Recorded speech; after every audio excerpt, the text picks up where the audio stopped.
Hi everyone, welcome to my channel, A Day in the Life of. My name is Shanti and I love to photograph and interview people in my travels. Today we will travel to Mexico City in Mexico as a day in the life of someone in the service industry. Don't forget to comment and subscribe to my channel. Please share if you like my videos.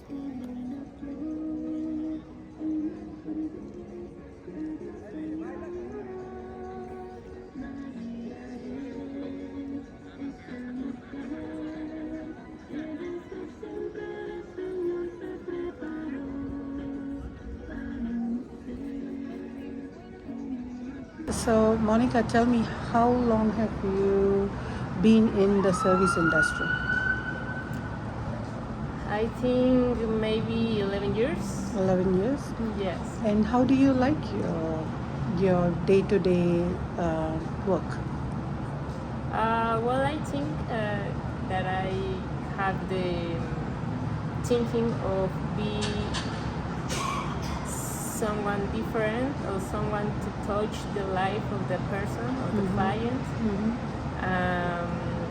Also to know them, their lives, their culture, their experiences, their traveling plans.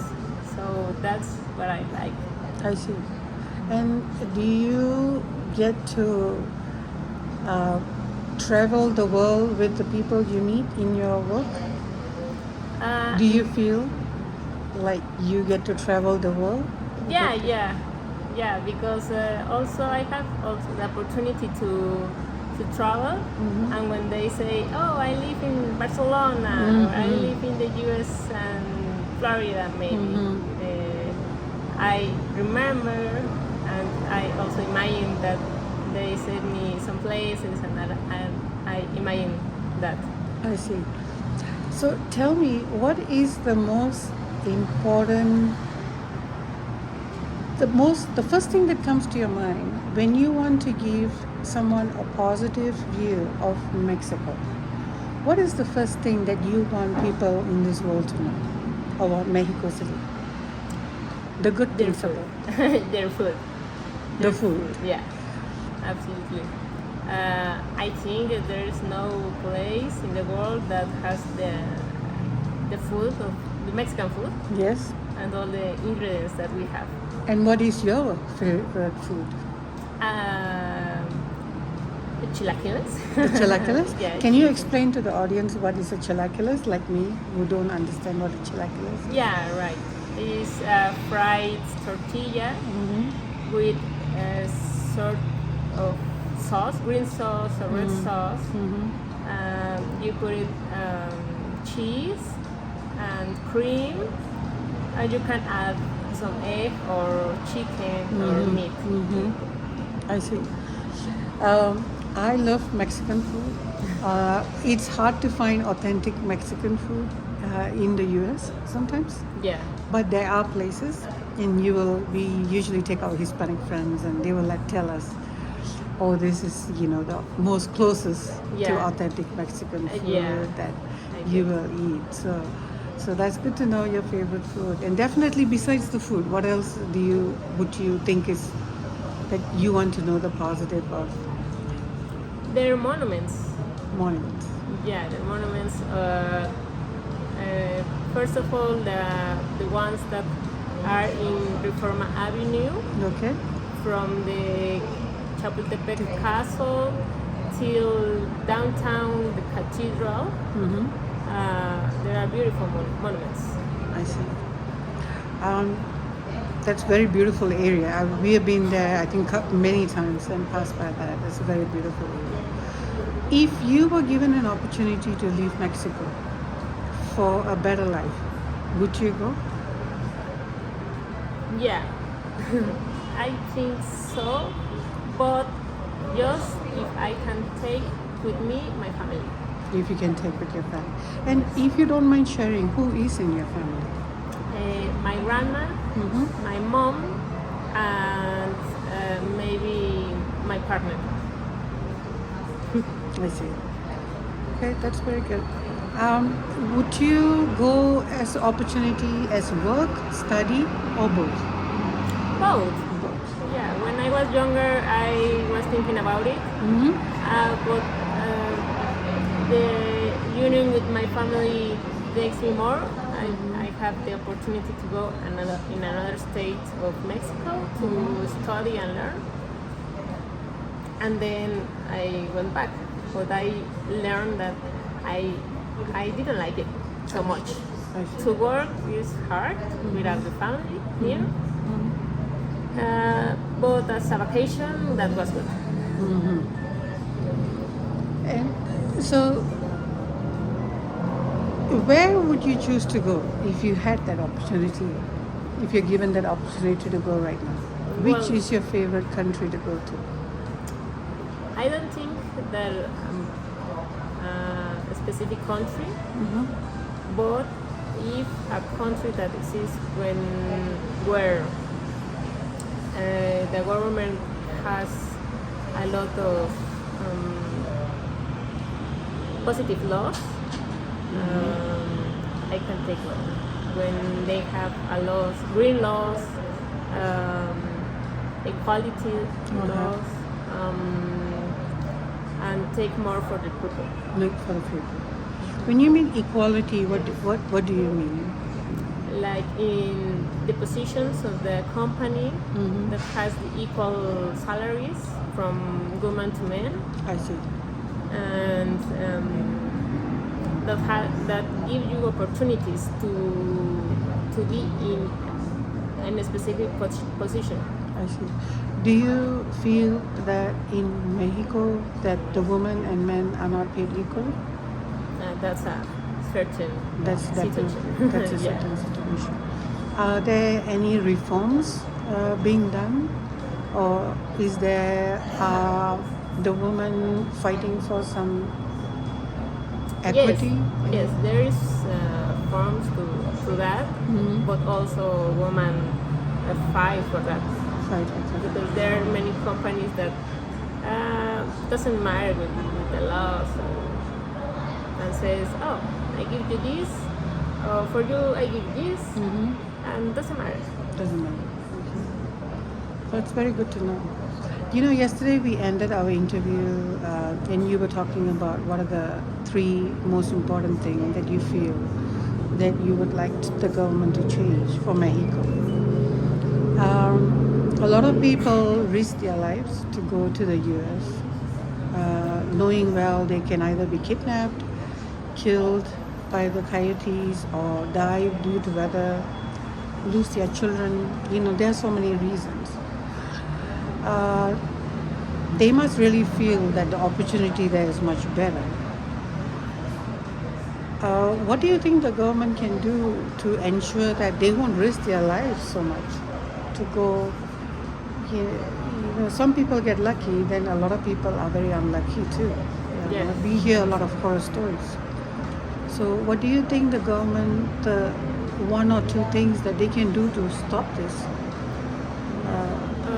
Maybe To create force people out of the country, you know? the country, yeah. Maybe create more jobs when the study doesn't matter really much because they ask for many things that a lot of the population doesn't have, Okay. like elementary school, university. Much of people went to the university. I see. And why is that? Because of the money, It's much expensive? time. Yeah, Okay. it's expensive. I don't think that is so expensive in comparison with US, but that's a lot of money. And the public school are good, but there's just a few spots to get them. Do you know of anyone or heard of anyone close to you who has gone and crossed the border successfully or have been unsuccessful? No, risk their lives. No, I know people that was in Mexico and then go over there to work. I know, but that cross the border, no. No. Do you have any idea how much the coyotes charge for them to cross the borders illegally? I heard that they ask you like 20,000 pesos. 20,000 pesos. 20,000, maybe more.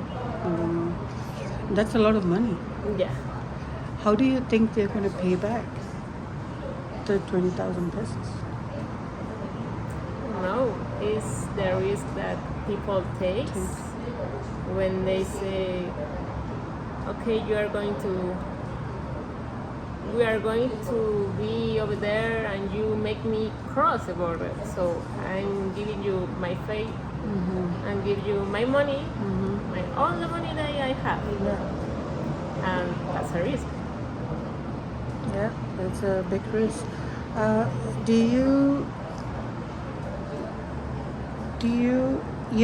So there are a lot of people who come from South America, Central America, cross into Mexico to get to the US. So that can be considered illegal. Yes. Yes. And of course, US also, there are a lot of people who come illegally into the US. Yes. Do you support illegal migration? No, not at all. Why is that? I understand their situation. I totally understand. They are coming and going for better situations for their lives. But most of them cross the border between Latin America to Mexico and stands by in Mexico.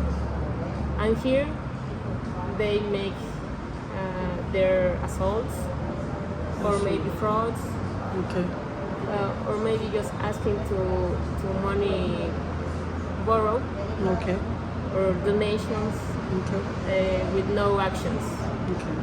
So in my mind, I said I work hard so I can gain money. Why you are not doing anything and I will give you my money?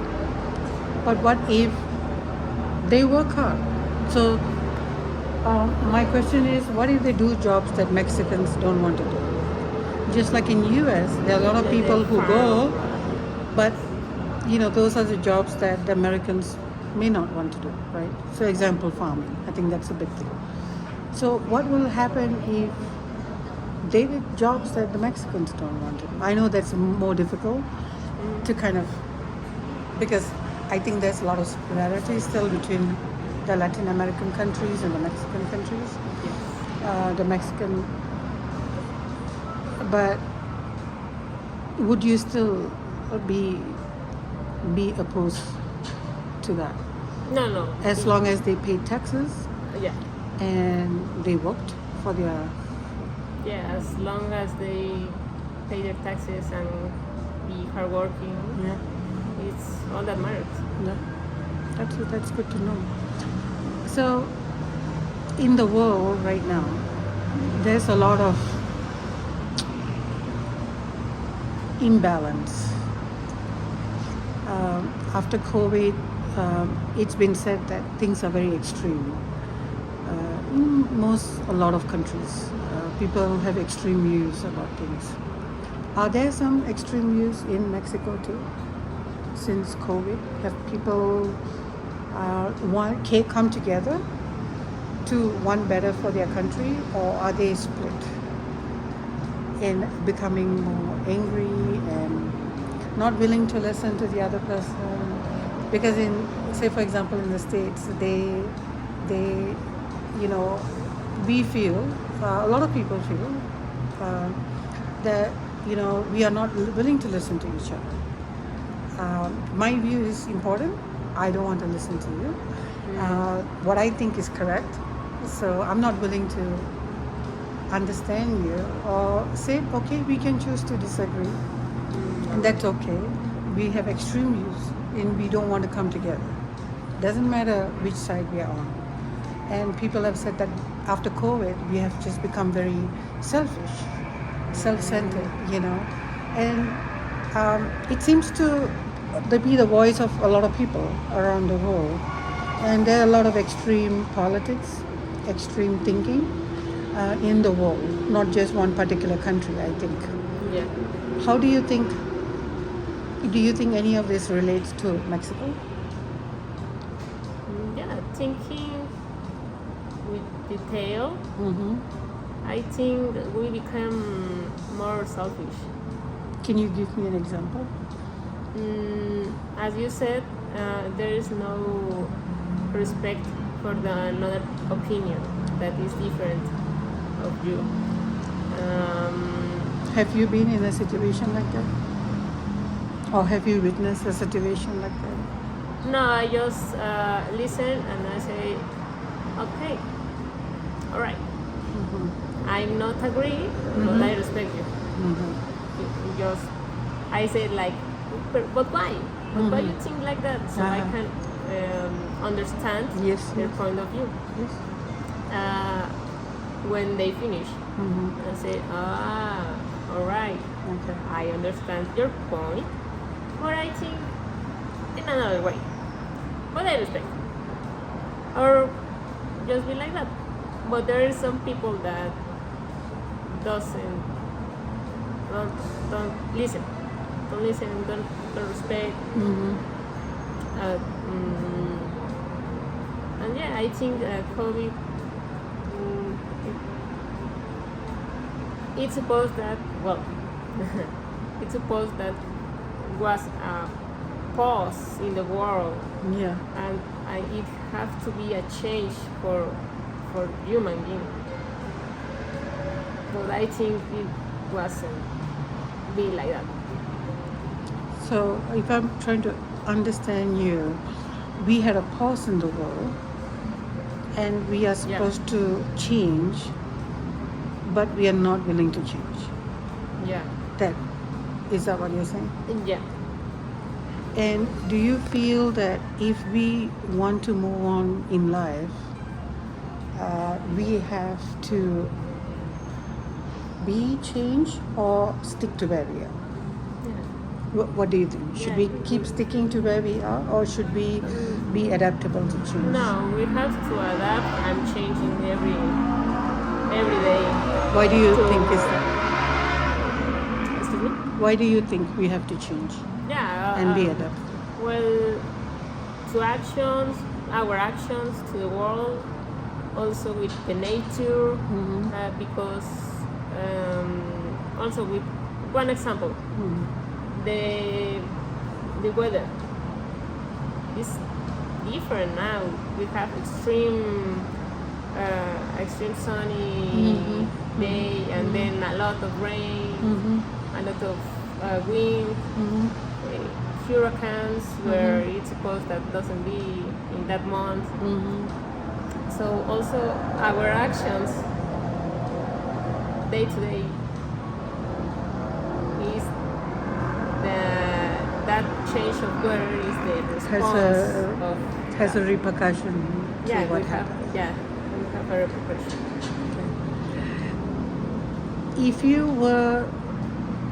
If you want to say one thing to the world right now, what would you say?